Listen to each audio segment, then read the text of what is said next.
Vérissure, le numéro 1 des alarmes en France. Rendez-vous sur vérissure.fr pour votre demande de devis gratuit. Vérissure présente. Sud Radio, le numérique pour tous, Vanessa Pérez. Bonjour et bienvenue dans ce nouveau numéro du numérique pour tous. J'espère que vous allez bien et que vous êtes en pleine forme. Et aujourd'hui dans le numérique pour tous, on va parler du portefeuille européen d'identité numérique qui va changer notre quotidien dès 2024. En effet, vous trouvez cela absurde d'avoir un passeport, un permis de conduire, des diplômes et plein d'autres documents sur des supports différents et dont l'utilité n'est pas forcément reconnue pour prouver votre identité. Eh bien tout cela sera terminé et appartiendra au passé en 2024. Alors c'est quoi le portefeuille européen d'identité numérique ? Comment ça fonctionne et qui de l'État ou des GAFA en saura le plus sur nous? C'est ce que nous découvrirons avec nos invités. Le numérique pour tous spécial portefeuille d'identité numérique, c'est tout de suite et c'est sur Sud Radio. Sud Radio, le numérique pour tous, Vanessa Pérez. Et tout de suite pour nous expliquer en quoi consiste ce fameux portefeuille d'identité numérique, j'ai le plaisir d'accueillir Claire Gaudron de la société Thales. Claire, bonjour, vous êtes donc en charge de ce projet européen. Comme c'est un contexte un petit peu nouveau, expliquez-nous déjà ce que fait Thales et en quoi consiste le portefeuille numérique européen. Alors d'abord, bonjour Vanessa, merci pour votre accueil aujourd'hui. Donc effectivement, de quoi il s'agit? De quoi est-ce qu'on parle quand on parle de portefeuille d'identité numérique? Je pense que la meilleure manière de se le représenter, c'est ce que vous avez commencé à faire, c'est de faire le parallèle avec le monde physique. Aujourd'hui, on a un portefeuille dans lequel on va stocker nos cartes bancaires, nos cartes de transport, dans lequel on va stocker aussi nos cartes d'identité, nos permis de conduire, etc. Et aujourd'hui, si vous avez un smartphone, vous avez certainement déjà un wallet qui aujourd'hui fourni peut-être par Apple, peut-être par Google, peut-être par Samsung en fonction de votre téléphone, dans lequel vous pouvez déjà mettre vos cartes de paiement, vos titres de transport en version numérique. Tout à fait. Eh bien, l'objet du portefeuille d'identité numérique européen, c'est de fournir une enclave sécurisée digitale au bon niveau de sécurité et de souveraineté, et on y reviendra parce que je pense que c'est le point important, dans lequel on peut stocker du coup les équivalents numériques d'une carte d'identité ou d'un permis de conduire. Alors pourquoi c'est une initiative européenne et pourquoi ça va quelque part démoder ce fameux wallet dont vous parlez ? Alors pourquoi c'est une initiative européenne ? Parce que quand l'Europe a vu arriver justement ces initiatives des GAFA, d'Apple, Google, etc., qu'elle a vu de l'autre côté le bénéfice et l'attente du citoyen pour une solution digitale beaucoup plus ergonome, beaucoup plus facile d'usage, plutôt qu'effectivement de se transporter avec son passeport, sa carte d'identité, etc. L'Europe s'est dit que c'était un sujet qui devait être saisi à son niveau pour en assurer la souveraineté et la sécurité des données.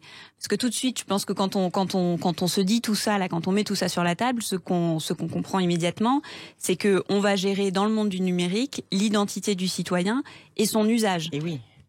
Complètement. Alors, j'ai envie de vous poser une question et peut-être que les auditeurs même se la posent parce qu'on a aussi France Connect, on a DocaPost, donc on a ce portefeuille.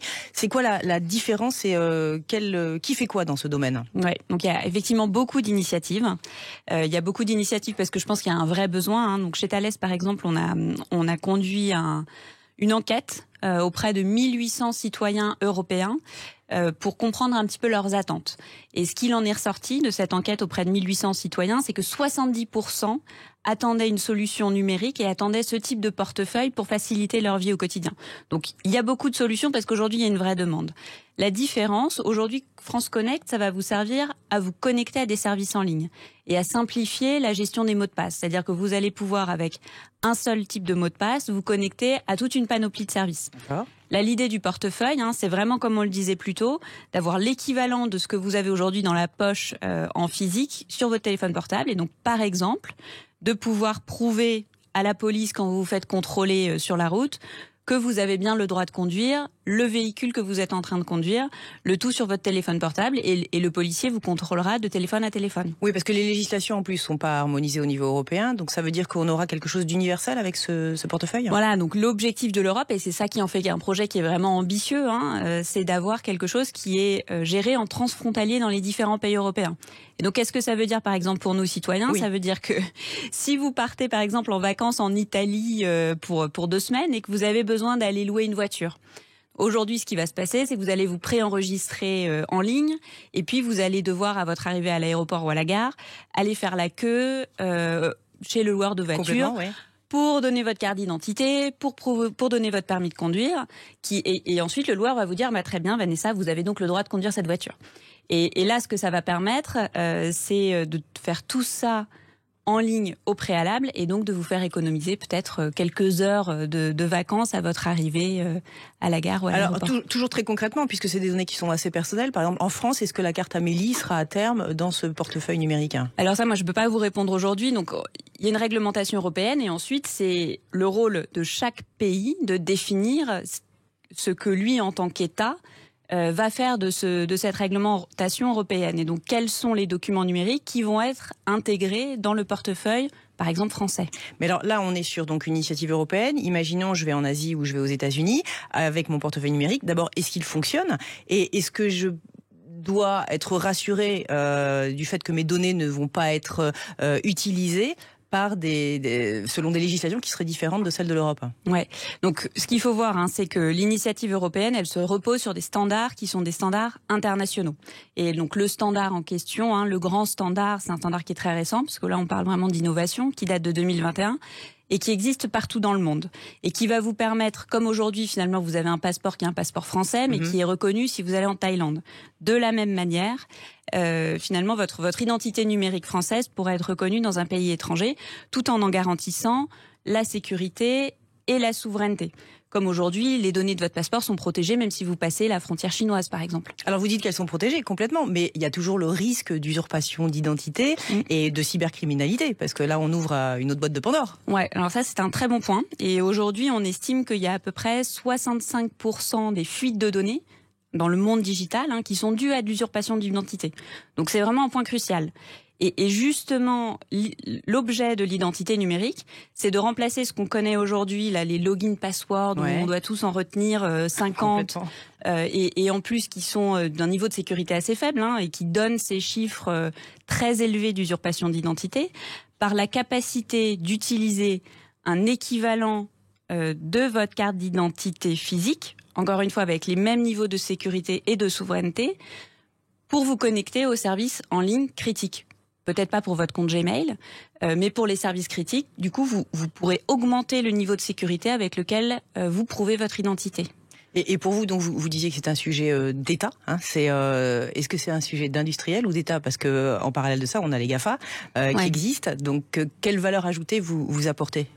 Alors moi, je pense à titre personnel Bien que sûr. c'est d'abord un sujet de citoyen, de citoyenneté, de démocratie. Parce qu'on va se retrouver vraiment avec un outil qu'on aura dans notre poche, qu'on va utiliser tous les jours et qui, encore une fois, va prouver notre identité. Donc c'est d'abord un sujet dont doivent se saisir les États. Et c'est pour ça que l'initiative de l'Europe, il faut la saluer par son ambition et par ses objectifs. Ensuite, c'est sûr que c'est un service. On l'a vu tout à l'heure, 70% des citoyens européens qui l'attendent, c'est un service avec beaucoup de valeur. Et donc on comprend que des GAFA souhaitent le proposer à leur écosystème d'utilisateurs. Et oui, parce qu'on donne beaucoup d'informations aux GAFA qui vont pouvoir avoir des dimensions, des informations politiques, des informations religieuses. Donc là, la frontière est bien claire. Et donc, j'imagine qu'un partenaire comme Thales a verrouillé et anticipé tous ces éléments. Voilà, donc il y a vraiment deux niveaux, je pense, de sécurisation, encore une fois, et de souveraineté. Il y a la réglementation qui, là, se joue au niveau de l'Europe et qui autorise ou n'autorise pas les informations qui pourront être gérées par des portefeuilles X ou Y, et qui justement dit ce type d'information, il faut que ce soit le portefeuille numérique européen, donc avec les plus hauts niveaux de sécurité et de souveraineté. Et puis ensuite, il y a les solutions techniques et technologiques que nous, on va apporter en tant qu'industriels et qui vont permettre d'atteindre les objectifs fixés par la réglementation. Alors, question un peu technique, toutes ces informations, elles vont être stockées dans mon téléphone, dans mon smartphone, ou alors elles vont être dans ce qu'on appelle un cloud, c'est-à-dire un serveur indépendant, et ce serveur, où sera-t-il positionné ? Voilà. Donc déjà, ce dont il faut être sûr, c'est qu'avec le portefeuille d'identité numérique, ne viendra pas une espèce d'énorme base de données centralisée dans laquelle on mélangera toutes les données de tous les citoyens. Ça n'existera pas, et c'est justement un des objets de cette réglementation européenne. D'accord. Donc aujourd'hui, vos données, elles vont être gérées par le ministère de l'Intérieur, par le ministère de la Santé, etc. L'objectif, c'est bien qu'elles restent là où elles sont aujourd'hui, dans les bases de données gérées par chacun des ministères. c'est en local, c'est protégé, c'est sécurisé, c'est géré par l'État. Ce qu'il faut, et l'objectif là de ces réglementations, c'est de s'assurer que l'accès à ces données-là est bien protégé et est bien dans des mains qui sont des mains de confiance. D'accord. Voilà.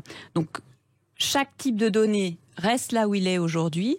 Et ensuite, la place centrale, elle est donnée au citoyen qui choisit les données qu'il peut intégrer dans son portefeuille d'identité numérique et à qui il les présente. D'accord. Alors, pour nous projeter un peu dans le futur, concrètement, en 2024, j'ai ce portefeuille numérique qui m'est attribué d'office. C'est moi qui choisis ce que je souhaite mettre.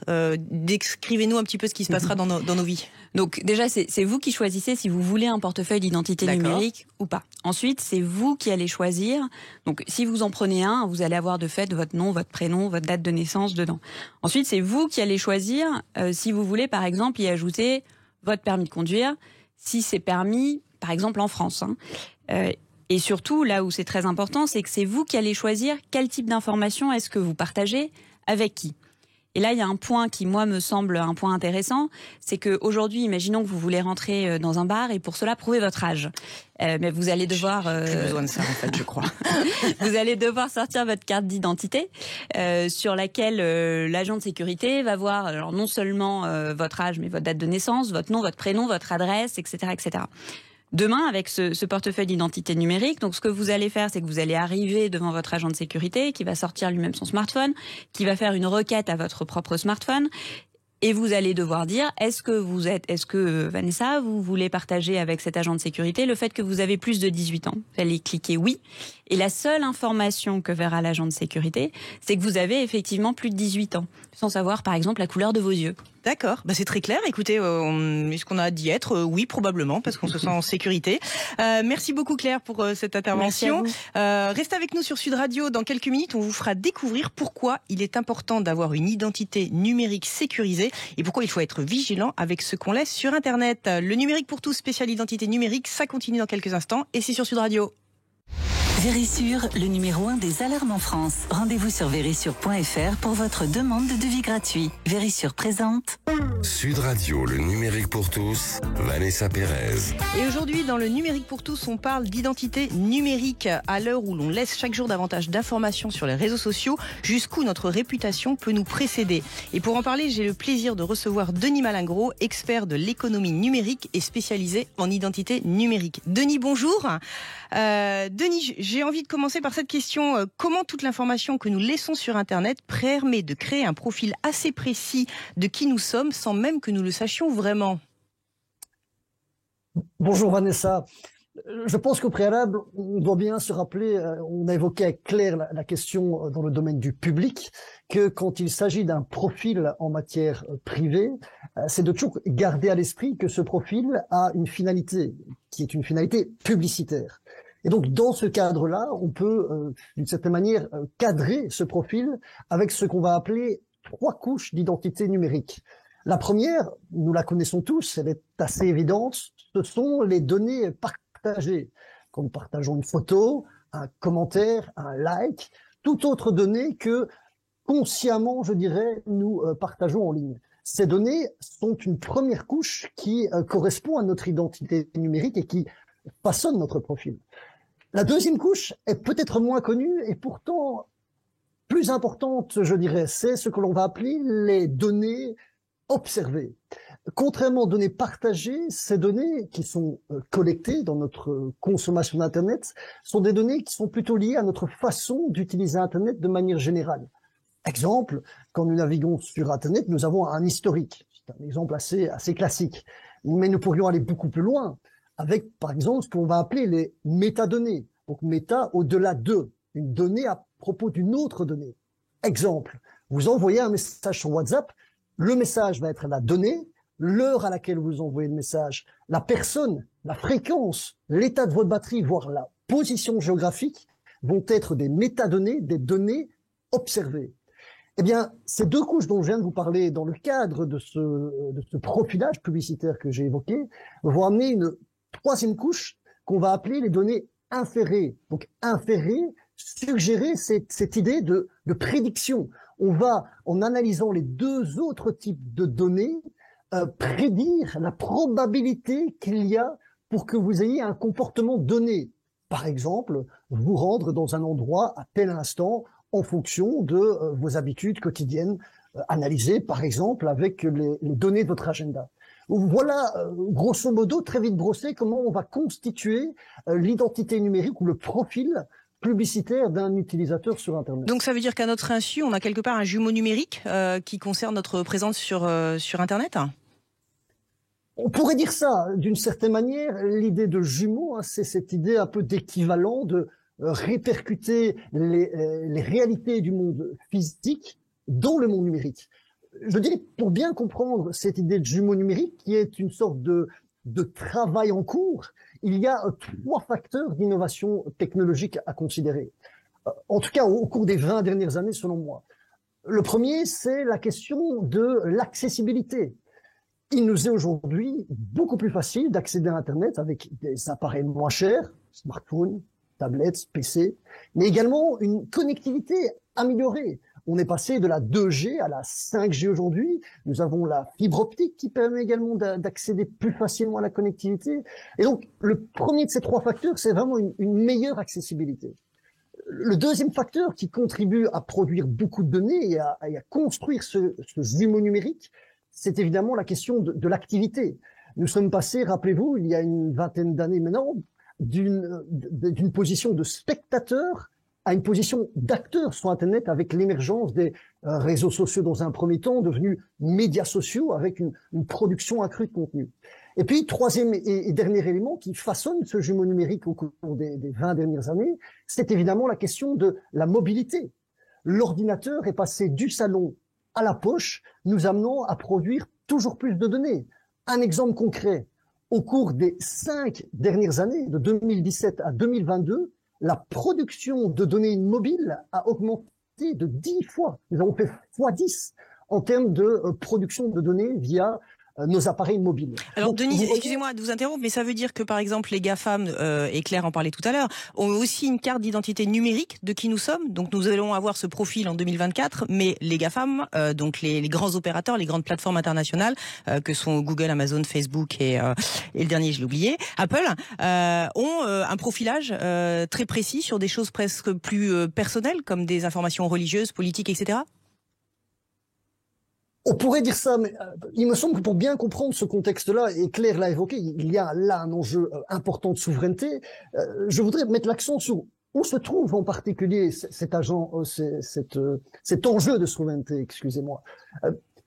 Disons que dans les prérogatives d'un État, les prérogatives régaliennes, on va trouver 3 éléments fondamentaux.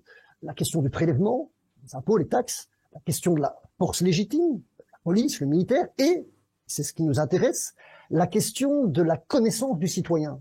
Et là-dessus, comme l'a justement évoqué Claire précédemment, il y a aujourd'hui une forme d'empiètement des grandes entreprises technologiques sur ce domaine de la connaissance du citoyen.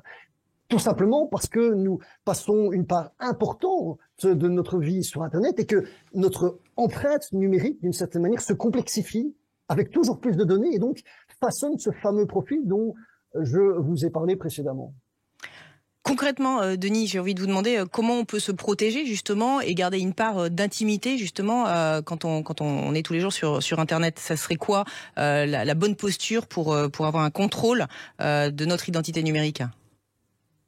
Je pense que le mot contrôle que vous venez d'utiliser, Vanessa, est le bon mot. On a tendance à évoquer cette idée de propriété.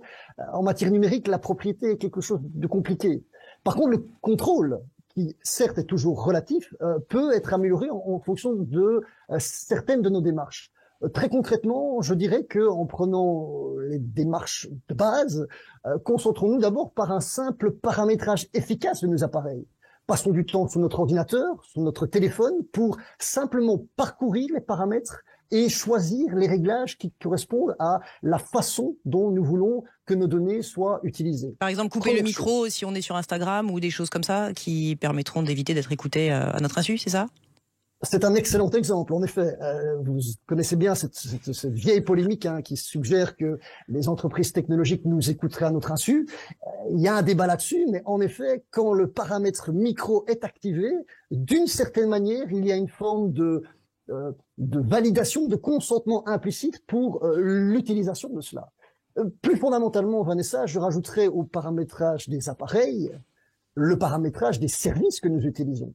Quand vous téléchargez des applications, en effet, une application va différer d'une autre par rapport aux attentes que vous avez pour ces applications. Donc, prenez là aussi, ça, c'est, je pense, une bonne démarche d'hygiène numérique, le temps de paramétrer ces différentes applications. Denis, vous avez le sentiment qu'en Europe, on est davantage protégé et que le cadre législatif, justement, évite certaines dérives d'empiètement sur la vie privée, si on compare aux États-Unis et à l'Asie? La question législative est évidemment toujours très intéressante. En Europe, comme vous le savez, depuis 2018, nous avons le fameux règlement européen de la protection des données qui a apporté plusieurs nouveautés. Par exemple, la possibilité de déplacer nos données, la possibilité dit de l'effacement. Donc, on peut considérer qu'en Europe, et c'est fondamentalement, je dirais, partie intégrante de nos valeurs de liberté, de vie privée, nous avons un cadre législatif relativement robuste.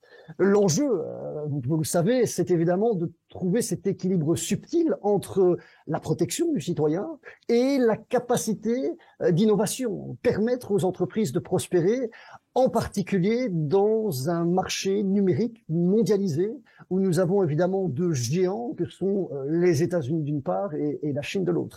Concrètement, c'est évidemment oui. un enjeu important. Concrètement, Denis, il y a des pays où les systèmes administratifs ne permettent pas de déclarer, ou certains pays où on ne déclare pas fondamentalement l'identité d'un individu. Mais c'est-à-dire que demain, avec un téléphone portable, tout le monde aura finalement une identité numérique ? La question de l'identité est importante. Nous avons tendance à oublier que nous vivons dans des pays où le niveau de bancarisation, pour ne prendre que cet exemple, est très élevé, à peu près 99% de la population. Mais il existe encore aujourd'hui quelques 4 milliards, 3 milliards, excusez-moi, de citoyens qui ne sont pas connectés à Internet. Il existe, selon la Banque mondiale, 1 milliard de personnes sans capacité de prouver leur identité. En parallèle à cela, il existe 1,7 milliard de personnes non bancarisées. Donc, il est intéressant d'observer à mesure que d'autres personnes arrivent sur Internet, en particulier en Afrique, si je ne prends que cet exemple, c'est de voir que le smartphone, en quelque sorte, joue ce rôle d'identité numérique.